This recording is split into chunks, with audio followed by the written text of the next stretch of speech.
बाबा जी ने रामचरितमानस में यहाँ तक दिया है, बड़े भागे मानस तन पावा, बड़े भागे मानस तन पावा।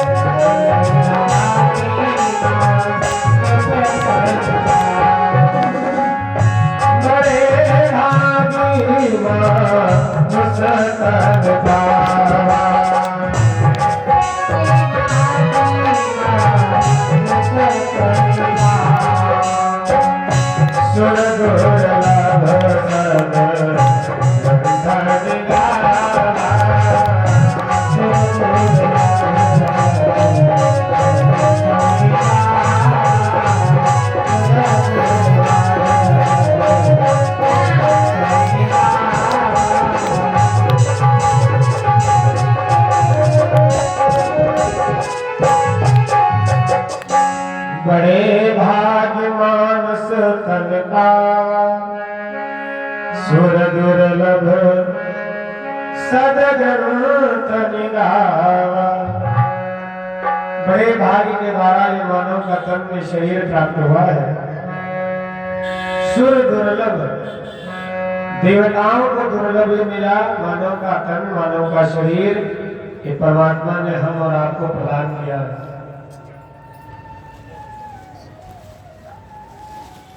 ऐसे दुर्लभ इस मानव के शरीर में प्रभु की कृपा भी प्राप्त हो गई है। बोले वृंदावन बिहारी लाल की जय हो। तो मैं ये बोल रहा हूँ, आपसे कह देंगे, बड़े भाग्य मानुष तन पावा, सुर दुर्लभ सदगन धनी गावा। परमात्मा की बड़ी ही पावन जब कृपा हुई तब ये मानव का शरीर, ये देह दुर्लभ प्राप्त हुई, पंच भौतिक शरीर मिला। लेकिन मेरे सरकार की, मेरे ठाकुर की, मेरे कृष्ण की फिर से जीव पर कृपा हुई। जब परमात्मा की फिर कृपा हुई तब जाकर के इस मानव के शरीर में हमें सत्संग प्राप्त हुआ।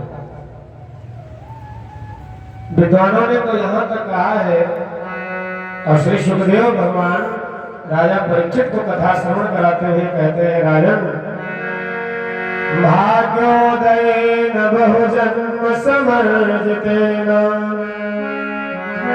सत्संगमं च लभते पुरुषो यदा। बड़े भाग्य के द्वारा ये सत्संग भी प्राप्त होता है। भाग्योदय यानी कई जन्मों के जब हमारे और आपके पुण्य उदय होते हैं और पाप विनाश होते हैं, पापों का क्षय होता है, वो नष्ट हो जाते हैं, तब क्या होता है? सत्संगमं च लभते पुरुषो यदा वै। तब सत्संग का लाभ इस मनुष्य को प्राप्त होता है, तब राम जी की कृपा मिलती है। और सत्संग सबसे बड़ा है। सत सुधरहि सत संगति पाई, सत सुधरहि सत संगति पाई।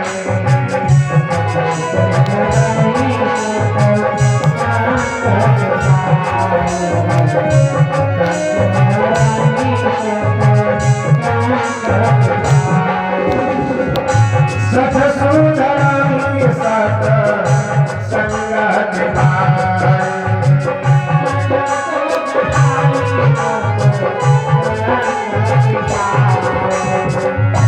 पारस परस उठत सुहाई, पारस परस उठत सुहाई।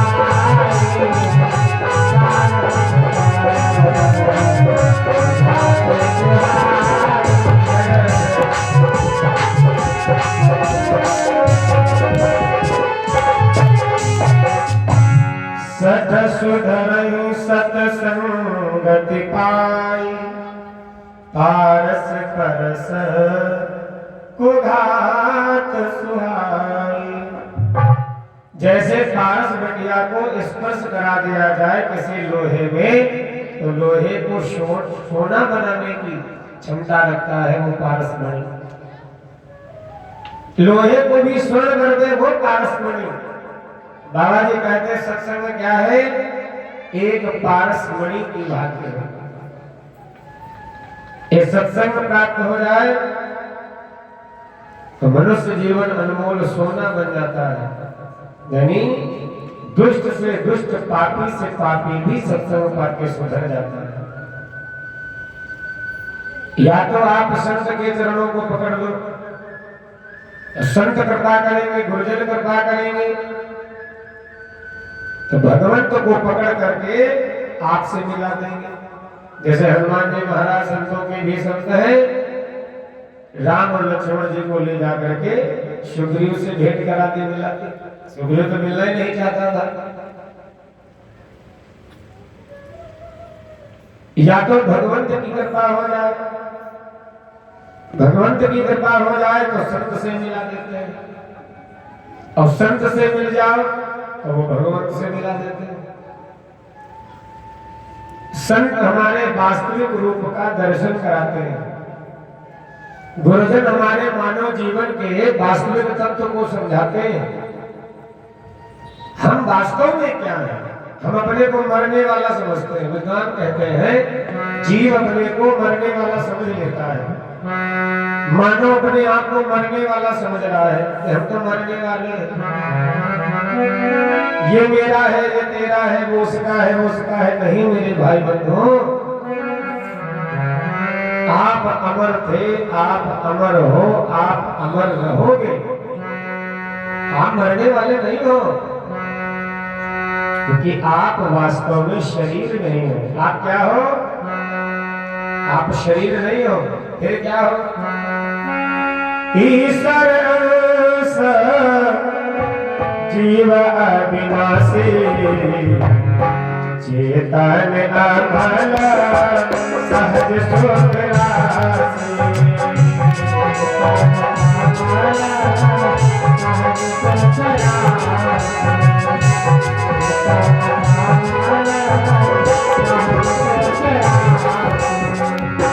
ईश्वर अंश, ईश्वर अंश जीव अविनाशी, चेतन अमल सहज सुख राशि।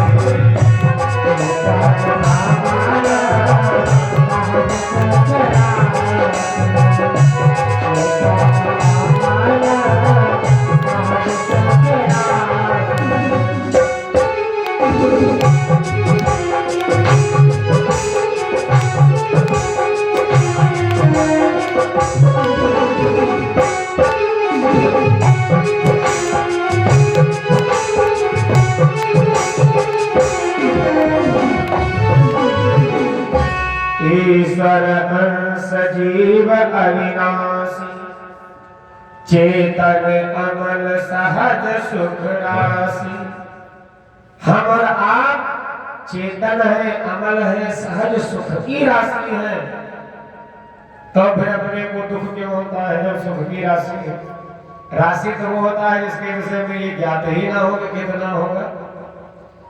अन्न जब किसान खेतों में पड़ा होता है, और जब तक खेतों में पड़ा रहता है तब तक कहते हैं राशि पड़ी है। किसी ने पूछा भैया कहाँ जा रहे हैं? बोले महाराज खेत जा रहे हैं, वहां राशि पड़ी है। जब तक किसान वो उठा करके घर नहीं लाता तब तक वो राशि ही बनी रहती है, क्योंकि उसमें भी पता नहीं ना कि मापा नहीं है, तौला नहीं है कितना है।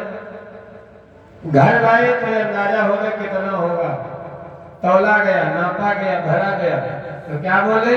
गल्ला, गल्ला घर आ गया है। अब घर से जब थोड़ा थोड़ा बाजार में बिकने लगा तो गल्ला नहीं रह जाता है, फिर क्या होता है? बोले नाज बेचे जाते। यानी चीज वही है, वस्तु वही है, शब्द बदल जाया करते हैं। हमारे आपके पास शरीर हो गया है तो हम मनुष्य हो गए हैं, हम दुख में पड़े हुए अपने को समझ गए हैं, लेकिन वास्तव में हम क्या हैं? चेतन अमल सहज सहज सुख राशि, हम आप तो प्यारे सुख की राशि थे, सुख की राशि है और सुख की राशि ही रहेंगे। उस परमात्मा से अलग हो गए, लेकिन है तो उसी का ही बिंदु, है तो उसी के अंश, है तो उसी के बच्चे। केवल अपने को मरने वाला समझ लेते हैं, इसलिए हम दुखी रहते हैं। क्योंकि ये संसार, सुखदेव बाबा कहते हैं, दुखालयम अशाश्वतम, ये संसार एक दुख का घर है। जो इस संसार में आया है उसको दुख भोगना ही पड़ेगा, भोगना ही पड़ेगा, कोई भी क्यों ना आया हो। अगर छूटना चाहते हो राम जी के चरणों से लग जाओ।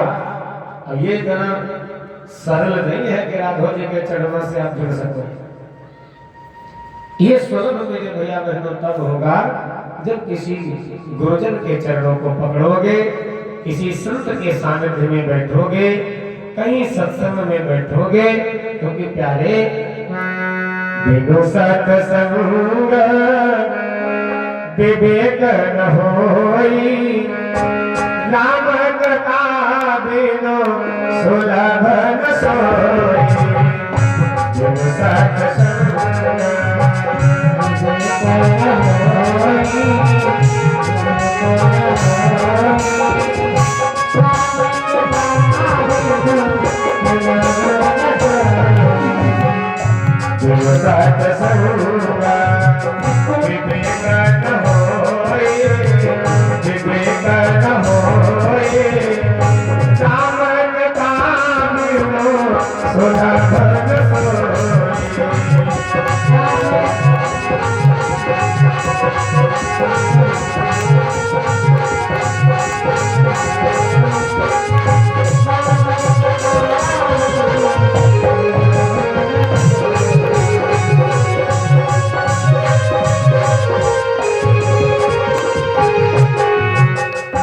बिनु सत्संग सत्संग विवेक न होई, राम कृपा बिनु सुलभ न सोई। बिना भगवान की कथा को सुने, सत्संग सुने, प्रभु जी के चरणों से अनुराग नहीं होगा। जब तक किसी गुरु के सानिध्य में नहीं बैठोगे, संत मिलेंगे, गुरुजन मिलेंगे, सत्संग मिलेगा, तभी वास्तव में जीवन की पहचान मेरे भाई बहनों आपको हो। एक बार एक कौओं का झुंड एक सरोवर पर जल पी रहा था, पानी पी रहा था। दूसरी तरफ एक हंस का जोड़ा आया, उसके साथ बहुत से हंस के बच्चे, छोटे से लेकर बड़े तक हंस, और वो दूसरे किनारे पर जल पी रहे थे। दोनों, एक कौओं का झुंड और एक हंसों का झुंड। जल पीते पीते जब सब तृप्त हो गए, जब परिपूर्ण हो गया कि जल भाई पी चुके हैं, हंसों का झुंड जैसे ही उड़ा तो हंसों का छोटा सा एक बच्चा, उसने पंख तो चलाए लेकिन पंख उसके कीचड़ में लग गए। जब कीचड़ में पंख लग गए तो मिट्टी गीली थी, उड़ नहीं पाया। जब उड़ नहीं पाया तो बहुत देर हो गई, हंस तो चले गए। उस हंस के बच्चे के शरीर पर सारा काला काला कीचड़ लग गया, सब कीचड़ लग गया, सब कलमस लग गया। थोड़ी देर बाद शरीर उसका सूख गया, काला काला कीचड़ लगा था, तो उसने अपने शरीर को जल में देखा। शरीर को जब जल में देखा तो उसका शरीर काला काला दिखाई पड़ा। तब तक उसकी नजर पास में कौओं का जो झुंड बैठा था, कौओं पर गई। तो कौवे कैसे होते हैं? काले। अब कौवे भी काले और उसका शरीर भी काला। तो उस हंस के बच्चे ने विचार किया, जो हम हैं वही तो ये है, हम भी काले, ये भी काले, हमारी जाति के हैं। उसने क्या किया, हंसों का झुंड छोड़ करके कौओं के झुंड में हो लिया। आइए महाराज जी स्वागत है। विराजी बोले संत भगवान की जय। मेरे भाई बहन, जैसे ही उस कौओं के झुंड में वो हंस का बच्चा गया, कौओं ने देखा मेरे झुंड में हंस आ गया। अब तो खुश हो गए कि चलो भाई कोई अच्छा ही तो आया, खराब तो नहीं आया। समय बीता, कुछ क्षण के बाद, कुछ देर के बाद एक संत जी वहां से निकले। महात्मा जी आए, जैसे हमारे महाराज जी पधारे हैं, जैसे महाराज जी आए, संत जी आए, तो संत जी ने देखा कौओं के झुंड में एक हंस का बच्चा है। कौओं के झुंड में हंस का बच्चा क्या कर रहा है? महात्मा जी ने बोला है यार, जैसे वो हंस का बच्चा पास में आया, महात्मा जी ने पकड़ लिया अपने हाथ में। अरे मूर्ख कहीं के, तू तो हंस है, कौओं में क्या कर रहा है? आपको लगा रोने हंस का बच्चा, लगा रोने, अरे महाराज जी हमको छोड़ दीजिए, हम हंस नहीं है कौआ है, हंस नहीं है कौआ है, हंस नहीं है कौआ है। महात्मा जी ने कहा महामूर्ख है क्या? अरे हम तेरे को देख रहे हैं तो हंस है, फिर भी तो अपने को कौआ कौआ कह रहा है। अरे उसने कहा महाराज जी हम कौए ही तो हैं, जैसे ये देखो काले वैसे ही हम काले, हमारा भी शरीर काला, इनका भी शरीर काला। महात्मा जी बड़े ज्ञानी थे, बड़े सिद्ध संत थे। महाराज जी साफ समझ गए, क्योंकि संत सत्संग नहीं करते।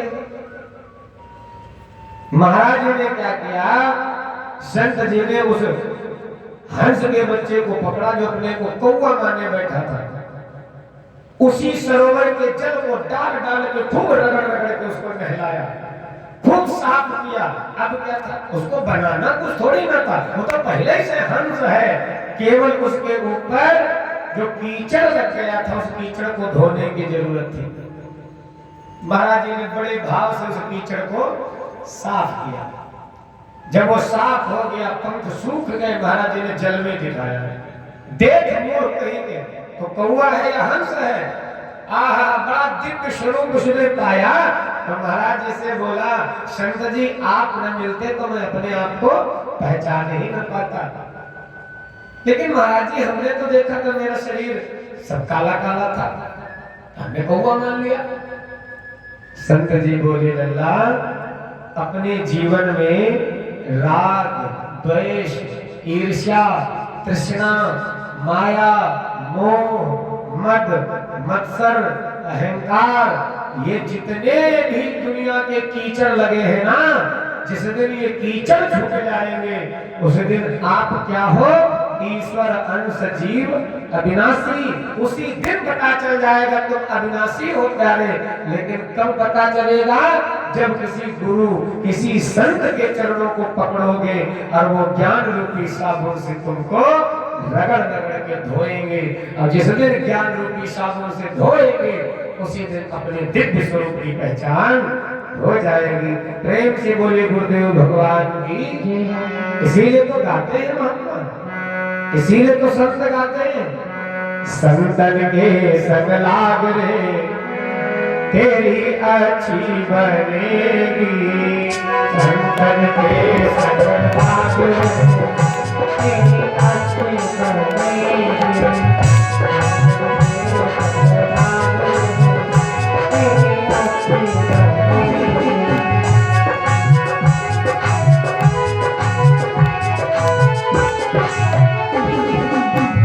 अच्छी बनेगी तेरी किस्मत जगेगी, अच्छी बनेगी तेरी किस्मत जगेगी, अच्छी बनेगी तेरी किस्मत जगेगी, अच्छी बनेगी तेरी किस्मत जगेगी।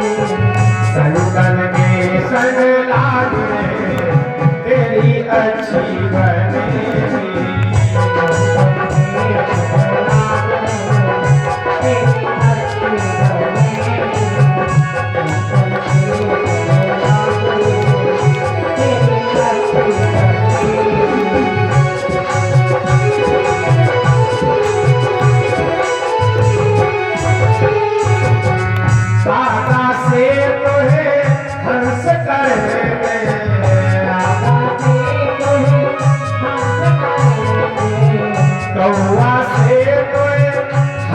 करेंगे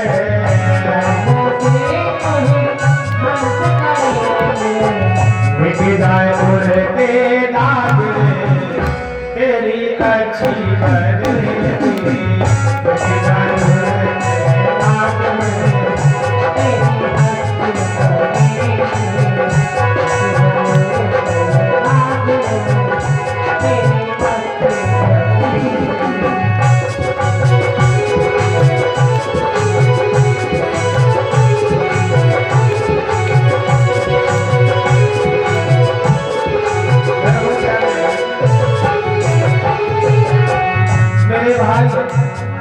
संतों के पास धन नहीं मिलेगा, संतों के पास ऐश्वर्य नहीं मिलेगा, लेकिन संतों के पास क्या मिलेगा?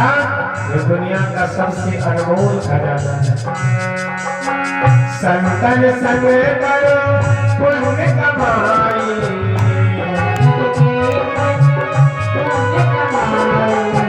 संतन संग करो पुण्य कमाई,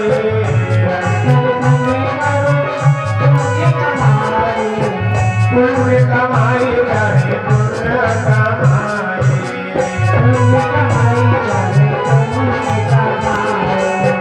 संतन संग करो पुण्य कमाई,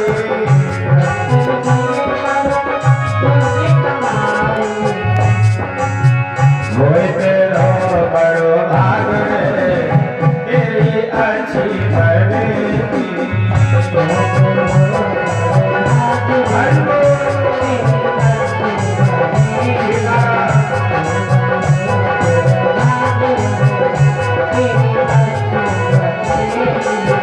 संगन के संग लाग तेरी अच्छी बनेगी